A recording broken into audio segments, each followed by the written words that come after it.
This is the Gita Sloka, Gita class, chapter 5, Karma Sannyas Yoga, and then the 29th Sloka, which is the last Sloka of this chapter. And this is a great Sloka. It talks about the power of or the wealth of the Bhagavan, or who owns everything, and then who is the Bhagavan, and then how will we get the Shanti, and then to by serving the Bhagavan with the Bhakti. Okay, we'll do the Mangalacharana prayers. Om Ajnanatimirandasya Jnananjalasalakaya Chakshurunmilitam Yena Tasmai Shri Gurave Namaha Shri Chaitanya Manobishtam Sthapitam Yena Bhutale Swayam Rupa Gadamahyam Dadati Swapadantikam Vandeham Shri Guru Shri Yuta Padakamalam Shri Gurum Vaishnavamsha Shri Rupam Sagrajatam Sahagana Raghunatam Vitam Tam Sajivam Sadvaitam Savabhutam Parijana Sahitam Krishna Chaitanya Devam Shri Radha Krishna Padam Sahagana Lilita Shri Vishakambhitamsha He Krishna Karuna Sindhu Dinabandhu Jagatpate Gopesha Gopika Kanta Radha Kanta Namostate Tapta Kanchana Gaurangi Radhe Vrindavaneshwari Vrishabhanu Sate Devi Pranamami Hari Priye Vancha Kalpatarobhyascha Kripa Sindhubhya Eva Chapati Radham Pavanebhyo Vaishnavebhyo Namo Namaha Jai Sri Krishna Chaitanya Prabhu Nityananda Shri Advaita Gadadhara Shivasadi Gaura Bhaktabandha Hare Krishna Krishna Krishna Hare Hare Hare Ram Ram Ram Hare Hare Krishna Bhagavan ki Jai Prabhupada ki Jai Om Namo Bhagavate Vasudevaya Om Namo Bhagavate Vasudevaya Om Namo Bhagavate Vasudevaya Chapter 5, 29th Sloka भोक्तारं यज्ञतपसां सर्वलोकमहेश्वरं सुहृदं सर्वभूतानां ज्ञात्वा मां शान्ति मृच्छति भोक्तारं यज्ञतपसां सर्वलोकमहेश्वरं सुहृदं सर्वभूतानां ज्ञात्वा मां शान्तिरुच्छति शान्तिं मृच्छति भोक्तारं यज्ञतपसां सर्वलोकमहेश्वरं सुहृदं सर्वभूतानां ज्ञात्वा मां शान्तिमृच्छति भोक्तारं the beneficiary yajna of sacrifices tapasam and penances and austerities sarvaloka of all planets and the demigods thereof Mahaishwaram, the Supreme Lord, Suhrudam, the Benefactor, Sarva of all, Bhutanam, the living entities, Jnatva, thus knowing, Mam, me, Lord Krishna, Shantim, relief from material pangs, Richati, one achieves. Translation by the Prabhupada and purport. A person in full consciousness of me, so a person in full consciousness of me. What is that consciousness of me? He is defining. Knowing me to be the ultimate beneficiary of all sacrifices and austerities. Ultimate beneficiary of all sacrifices and austerities. Who is the beneficiary? Like even in the normal material world also we'll see that, right? You have wealth or anything, then who is the beneficiary? Or the kids will be the beneficiaries, after this, and then they keep on in the world, the beneficiaries will keep on changing. Whereas here Bhagavan is saying like it's a stable, I am the beneficiary, that's all, of all sacrifices and austerities, yajna and tapasas. So with yajna and tapasa we achieve so many things. And these are the minimum necessities of the living entities. We'll talk about more. Being beneficiary, knowing to be the ultimate beneficiary of all sacrifices and austerities. That is one thing. That is a consciousness. And the Supreme Lord of all planets and demigods. He is the Supreme Lord. He is the controller of all the planets, material planets, spiritual planets, whatever the lokas are. Sarvaloka, Maheshwaram. And he is the Supreme Lord and the demigods, everything. So he is a okay. Suhtam Sarvabhutam, and the benefactor and well-wisher of all living entities. He is a beneficiary and then he is the benefactor and well-wisher. Suhridam Sarvabhutanam.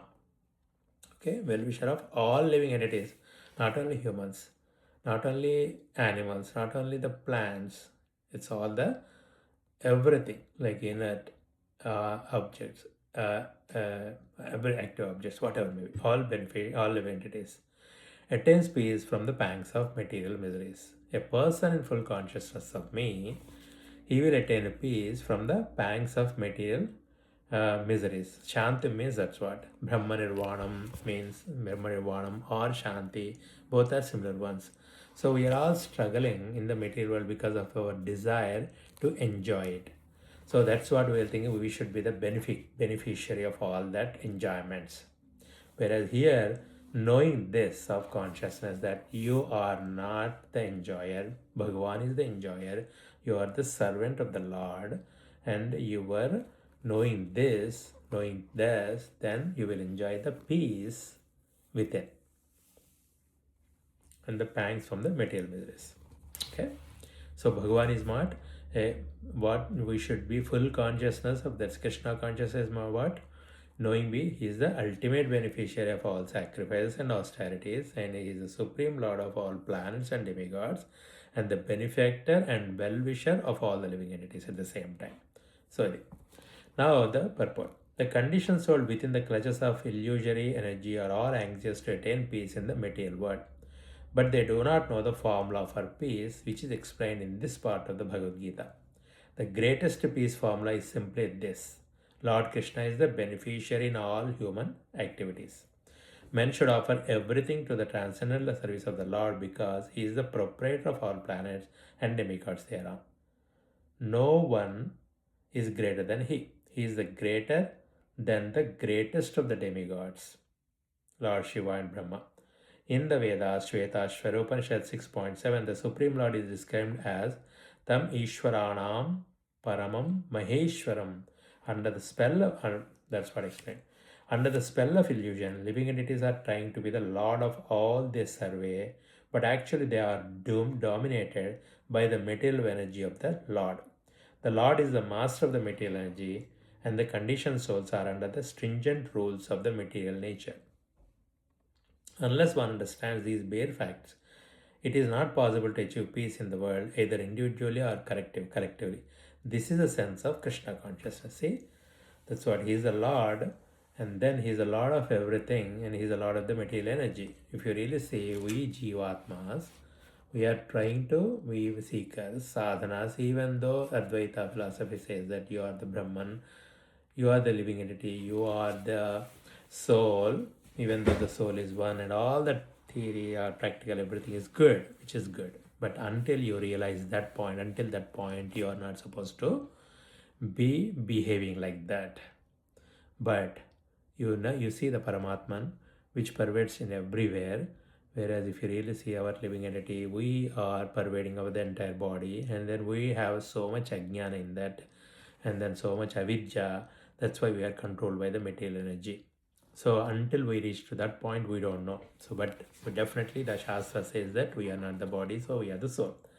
So whether the individual soul or the super soul, or when we merge into whether we merge into the super soul or we feel that we still maintain the identity, it's all beyond our comprehension of the buddhi, mind and buddhi. So for now, bhakti is the easiest and safest process. So the more and more you know Bhagavan, the more and more you show respect to him, his leelas, his activities, and you always in with his service, Krishna consciousness, then you will definitely get the peace. That's what we are all craving for it. And the sense of Krishna consciousness. Lord Krishna is the supreme predominator, and all living entities, including the great demigods, and are his subordinates. One can attain perfect peace only in complete Krishna consciousness. This we have to keep it in mind and buddhi, that even if you see that normally we are not realized, and then once all our activities are based on the mind and buddhi level, mental level, and then we are not even can't able to progress beyond the material plane.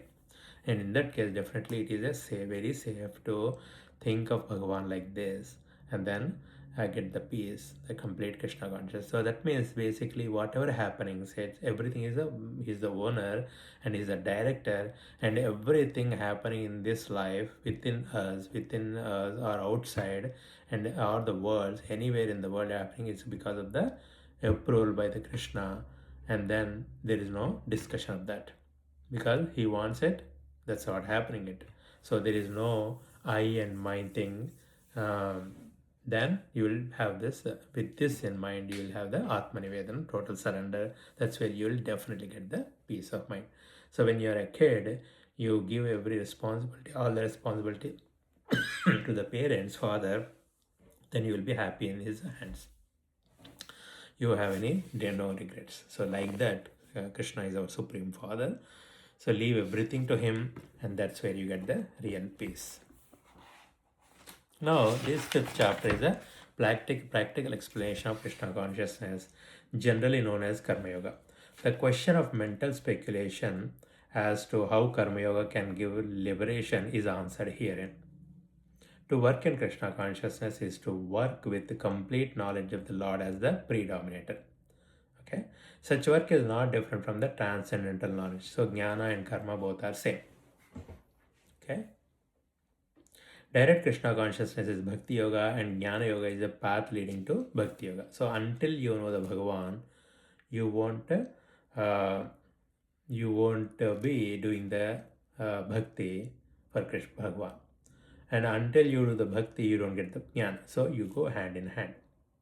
Krishna consciousness means to work in full knowledge of one's relationship with the Supreme Absolute, and the perfection of this consciousness is full knowledge of Krishna or the Supreme Personal Godhead. So, okay, so the Krishna consciousness means work in full knowledge, okay, of one's relationship with the Supreme. Until you know, I have the full knowledge of who is Bhagavan, who are you, what is your duty, why the world is created, and what are the goal, and all that, you cannot do the bhakti. So with full knowledge, you are working for Krishna, and the perfection is full knowledge of Krishna or the Supreme Personal Godhead. So once you get the perfection in this Krishna consciousness, when you get the full complete knowledge of the Bhagavan. A pure soul is the eternal servant of God as his fragmental part and parcel. He comes into contact with Maya, illusion, due to desire to lord it over Maya, and that is the cause of his many sufferings. Okay? So in the pure soul, we are all souls, eternal servants of the Krishna, because we are part and parcel of the Krishna. So like the hands and legs and everything is a part and parcel of the body. When they are serving the body, that's where you have the peace. When they are detached and they are not serving, that's where big disturbances will come. It's an example.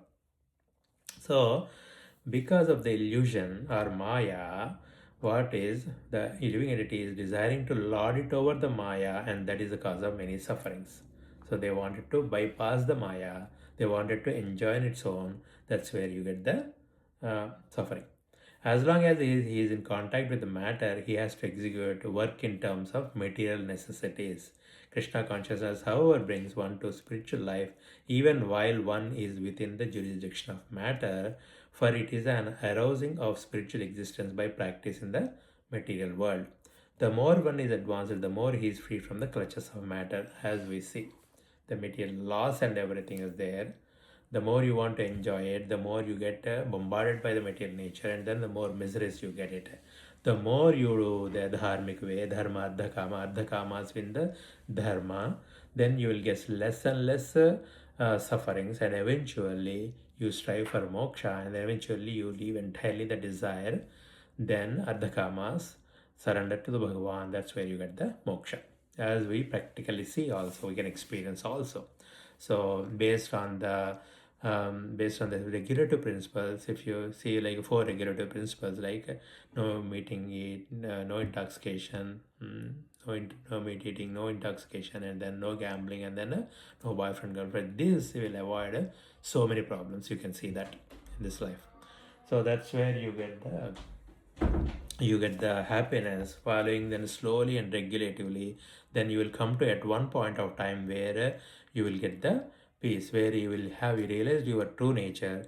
And then because your true nature is the soul Atman, and because you think that you are the body, that's where you are all doing working for the body consciousness, and result is what? Dukkhale, because the body is going to die. And then as we talked about in the last slokas also, the properties of the soul is Sachitananda, whereas the matter is the other way, totally opposite of Sachitananda. Then he is free from the more one is advanced, the more one is advanced in the bhakti, more surrender, the more you will be free from the clutches of the matter. That's where you get the more free will. The Lord is not partial towards anyone. Everything depends on one's practical performance of duties in Krishna consciousness, which in every respect helps one control the senses and conquer the influence of desire and anger. So Lord is not at all partial. There is a law behind, and then whoever has the total control of desire and anger, they are going to get the full benefit of their own realization. That's where they are getting to. Then they will be relieved from these material planks of dukkhalayam, and then they attain the peace in this world right in this moment. So it's mainly practical performance of duties. It's not like a theory, it's a practical. But Shravanam, listen to the Bhagavan's glories totally, practically, and with the heart and the peace of mind. Kirtanam, you chant about the glories of the world with that. Shravanam, Kirtanam, Vishnu Smaranam, keep on thinking about the Lord's glories. Vishnu Smaranam, Dasyam, Sakhyam, Padasevanam, Arkyam, Atmanivedam. So these are all the 9 principles of the bhakti. You can follow either totally 9 or 1 or just whatever may be practical and be sincere. So the result of that is you control the senses and conquer the desire and kama krodhas. That is the practical result of the practical nature. So if you are not able to control the senses and the mind and buddhi, and then you are having the more and more desires, the anger, then whatever you are doing for the practical Krishna consciousness is not really happening it, and you are not sincere to whatever the practice you are doing it. Of course, Maya is very powerful, Mama Maya Durataya, but your sadhana depends, your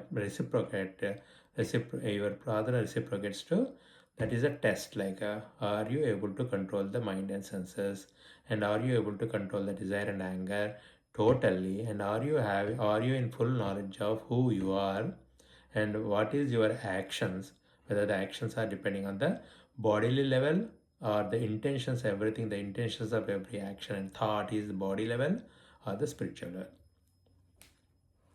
And one who stands fast in Krishna consciousness, controlling the above mentioned passions, remains factually in the transcendental stage or Brahma Nirvana. So the practical one who is fastly approaching in the Krishna consciousness, controlling the above mentioned passions, remains factually in the transcendental stage, which is nothing but Brahma Bhuta platform, Brahma Nirvana platform. That means you are be a Brahman, you realize the Brahman and you act in terms of the Brahman level. That's right. Brahma Bhuta Prasannatma, na shochati na kankshati, samas sarveshu bhuteshu madbhaktim labhate. So many qualities are mentioned, either the bhakti qualities or karma yoga qualities or bhakti yoga qualities or jnana yoga qualities are all same. The Eightfold Yoga system, mysticism, is automatically mentioned, practiced in Krishna consciousness because the ultimate purpose is served. The Eightfold, whatever the dhyana, samadhi, and all those things are practically applied in them. That's why you follow any one yoga and then you get the result, transcendental. Okay, because the ultimate purpose is served. There is a gradual process of elevation in the practice of yama, niyama, asana, pranayama, pratyahara, dharana, dhyana, samadhi. But these only preface perfection by devotional service. But these only preface perfection by devotional service, which alone can award peace to the human being. It is the highest perfection of life. So to get the bhakti, these are all okay preface, these are required, because yamani, these are all controlling the senses, controlling the mind. For what? All the purpose is to serve to the Supreme Lord, as mentioned in this sloka. So that's where the Prabhupada's explanation. Now we'll see the Gita Makarandam. So here again it's the same thing basically. How you get the Shanti. Okay? How you get the Shanti, whatever the Prabhupada has mentioned, it's all like that, same thing. Dukkha Nivritti, Paramashanti. So how you get the Dukkha Nivritti or Parama Shanti Rupa Moksha, how you get it. So, and then here Bhagavan is explained it. So, whoever knows the Bhagavan, they will get the Shanti. Then who is that Bhagavan? What are the qualities of the Bhagavan? What are the characteristics of the Bhagavan is explained. Number one, Samasta Yajna Tapa Phala Bhokta. So he is the enjoyer of all the yajnas and tapas. So because he is the one who is there in all the entities, living entities and everywhere, and who is expanded into everywhere. So he is he's a karta and he's a bhokta also. That's what we think that we are doing that, but in reality we are not. Without the power of Bhagavan, no one can do that. That's why he says that the karta bhokta also he is the one. And this is like a leela is happening here. Then he's the owner, or he's a Maheshwaram of all this. We talked about Sarvalokas. And then the third one is he is so because even though he is the owner of everything, he is the Maheshwara of everything, he is the Lord of everything, but still his heart is so soft. Because he is like a biggest Suhridam Sarva Bhutanam. He is a friend. He is a real friend of all the Bhutas. For all the Bhutas also, he is the only friend. And he is the only greatest friend. And then Suhridam Sarva Bhutanam Jnatvamam Shanti Muchati. So that's why even in the slokas also he says like Teshamaham Samudharta Mrityu Samsara Sagarat. He will says like whoever come to me, I'm going to give him relief this Mrityu Samsara. So in this one itself, like the biggest friend, even the normal friends can help you when we are in the troubles, but when we are in the Samsara Sagara, the biggest trouble of the Samsara Sagara, and then he is the only friend who can relieve us from this Samsara Sagara. That's where by thinking all these qualities, three qualities, one is he is the owner, he is the Lord of everything, he is the Bhokta for all the Yajna Tapasas, any activities, the final result is Bhagavan. He is the enjoyer, he is the Karta, so you offer everything to the Bhagavan. And the next one is he is the Lord of everyone. So naturally we will be serving the Lords all the time in the work or at home or whatever, whenever situation or anything, whoever is the Lord, then we are all serving them. So similarly, he is the Lord of everything. He is Lord of all the Indriyas and the mind and the buddhi and all this matter, everything. So that's why all these upadhis, you just put it in the service of the Bhagavan. That is called the bhakti. Bhakti means two things. Oh, sarvopadi vinipuktam tatpravitne nirmalam suhudam sarvopadi vinimuktam tatpravitne nirmalam sarvopadi vinimuktam. Shinam Hrikesha, that's one thing. Shikanam Hrikesha Kesha Sarvopadi Vinmuktam Tatparatravartena Nirmalam Shikanam Shikesham Sarva Bhakti Ruchati. And then Anyabhilashita Sunyam Jnana Karmadhanavratam Anukulena Krishnanu Shilanam Bhakti Ruttamam. Uttamaina bhakti and sarvapadi vinuktam tatparavatena nirvalam Hrishikena Hrishikesha Shevanam Bhakti Ruchati. Bhakti means with all upadhis, with all the indriyas and everything, you serving the Lord of the indriyas and Lord of everything. That's Bhagavan here. That is called bhakti. And Anyavilashitanam, Uttam bhakti is what? You don't expect anything. Anyavilashitanam, Jnana Karma, Anavrutam. Jnana Karma, everything also, you just remove it and just do the Prema Bhakti. So, that's what Tesham Shantim Shanchati Netaresham. So that's what is Jnatva. Jnatva means that really you should understand practically and know it. That's called Jnatva. Basically, what are the Prabhupada same thing. So first know who is Bhagavan, and then why we need to pray to the Bhagavan, and then what are the things. So again, Bhagavan Yokka Swarupa is what? Samasta Yajna Tapasa Bhokta for all that. He is a Sarvaloka Maheshwaram, and then he is like a Suhridam Sarva Bhutana. Three things. He is the He is the bhokta, karta bhokta of all the activities. And then second one is he is the lord of all the lords. Third one is he is the best friend of everyone. So that's what the bhakti means. So with this in mind, you will get the shanti. That's why day-to-day activities, whatever the goals we are having it, we think that I am doing it, that ego should be totally vanished. Because I am doing it, I did this, I did this, I did this, I achieved it, I am happy, I am this, all these kind of demonic qualities as explained in the 16th chapter. In reality, if you really say, what did you do? You didn't do anything. Even eating also, you are not eating it, because until there is a hunger, you won't even eat at all. So, and the hunger is again by the Bhagavanaham Vaishwanara Bhutva. Like in the Vaishwanara, like that he is in the every bhutas, and then he is the one who is doing everything. So, keeping this mind, so that's what Atma Nivedanam should come. That means everything should be surrendered to the Bhagavan. You should avoid totally the ego with the buddhi, and then you will have the totally avoid the false ego. Always serve the Bhagavan. Keep on thinking about him and keep on serving him. That's where you get the ultimate result of shanti at this moment in this life itself. If you really observe your mind, the mind is wanders here and there, ultimately for the happiness only. Mainly with the senses, it thinks about the five senses of sense objects, how these senses will be employed in the sense objects to get the maximum out of this. So it's all work together mind.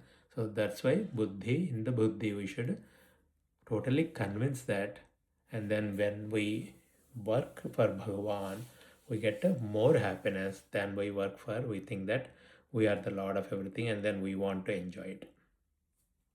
Slowly and steadily we'll get it. That is the end of the 5th chapter. Okay.